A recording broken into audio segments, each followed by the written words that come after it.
you, our most prized leaders, in whatever capacity that you are. It's my honor to be around you and to spend this afternoon with you.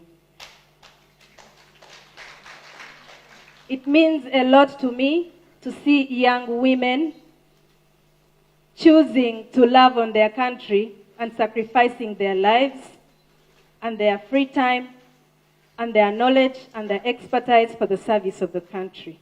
So thank you very much.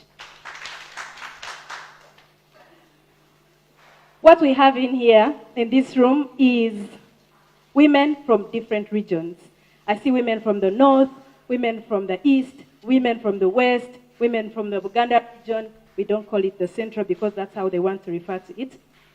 But all of you speak different languages, you have different culture, you have different religions, different skin tones. But we have one thing in common. We are women. Women of Uganda. Not women of Congo, not women of Tanzania, but women of Uganda. And all of us have one thing that we so much desire. That is to see our communities become better.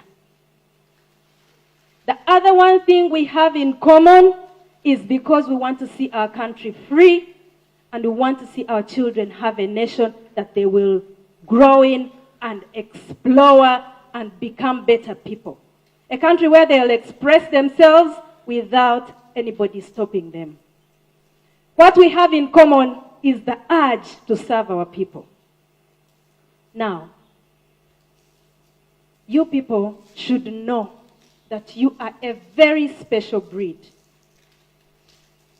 Many women would rather do whatever they do just for their families and their relatives. They don't look at the bigger picture. They don't care much about what the other children in the other families are going through. They don't think about what the other mothers are going through. But you are different because you're looking at the wider group. I want to appreciate you for choosing to offer yourselves for this service. Thank you. I am not at the front line like you are. I may not understand what you go through. But I can have an idea about what I think you go through. Having to be a leader in this government of Museveni is a death sentence on its own. And for you people, choosing to be on the opposition is worse. Any day, any time, your life could be ending. I think some of you don't even have children. And you're here, putting your lives on risk. I want you to know it's not a mistake. It's not a mistake that you chose this journey. Or did you even choose this journey, or God chose you for it? Some of you don't even know how you ended up on this street here. Because it is a calling that you have. Even if we asked you how you walk in the night from work without fearing, you don't know, because God gives you the strength. Now, there's another thing that I need you to know. Women are biologically wired to be leaders. The biology I'm talking about is something that has been tested. It was published by a doctor called Daniel Amen. Daniel Amen did imaging of brains. 46,000 brains. Brains of men and women. And what Dr. Daniel Amen was looking for, he was looking at the part of the brain that they call the prefrontal cortex. The prefrontal cortex is the brain, the part of the brain that works on the executive part. It is the CEO part of the brain. So among the 46,000 brains that he scanned, he noted that women have the healthier part of that brain. That part is healthier than the men's. Now, what does this part of the brain help us with? All human beings have it. The men have it. The women have it. But the women's frontal cortex is healthier than that of the men. And this part helps us with judgment, organization, planning, decision-making, problem-solving, and learning from our mistakes. The men are not doing well in this part, but the women are. So it is not a mistake that you're in the leadership positions that you are. Your brain is already biologically wired to excel in this position.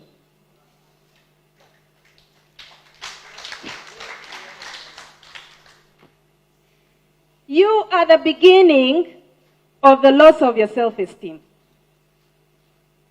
What you tell yourself is what you believe, is what rules the way you stand, the way you walk, the way you talk, the way you look. And then the other people will learn from you how to treat you. So we teach the people we lead how to treat us, because we speak ourselves into behaving the way that we behave. Do not compromise your integrity. Don't let anything ever tempt you to sell your good reputation. Ebirala bigaane, naye osigaze erinnya ly'eddungu.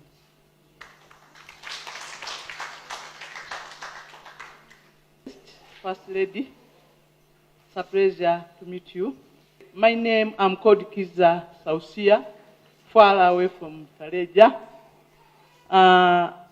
The only question I wanted to pose at this juncture is about how we can reach the last woman in our communities.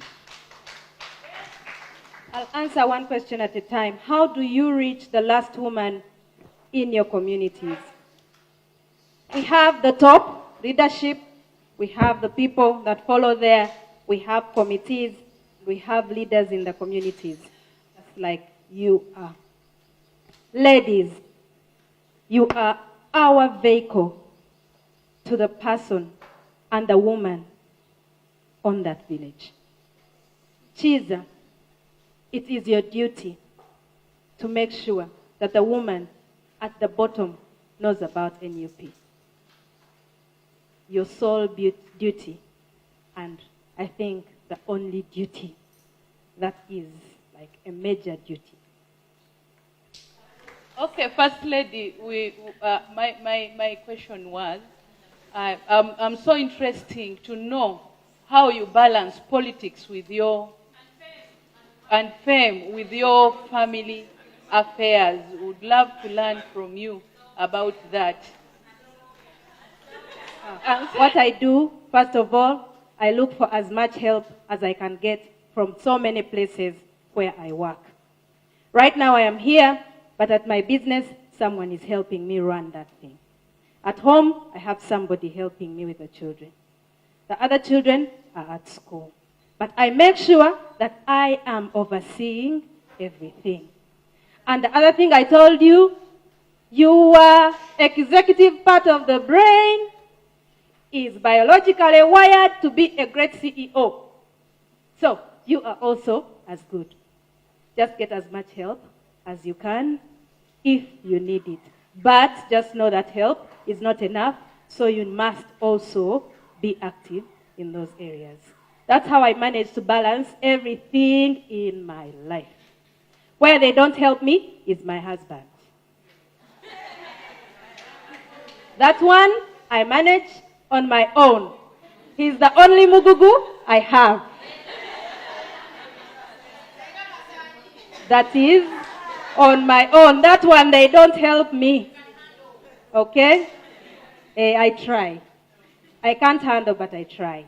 So there are places where they can't help you. No one will help you with your marriage, but they can help you with everything else. I want to conclude by thanking everybody that came here today, especially the speakers. We really needed their guidance. Thank you so much for listening to me. I like to see new faces because today I'm seeing very, very many new faces. I hope to see you again. and take very good care of yourselves, and send our love and greetings to the women that you lead in your areas. Thank you.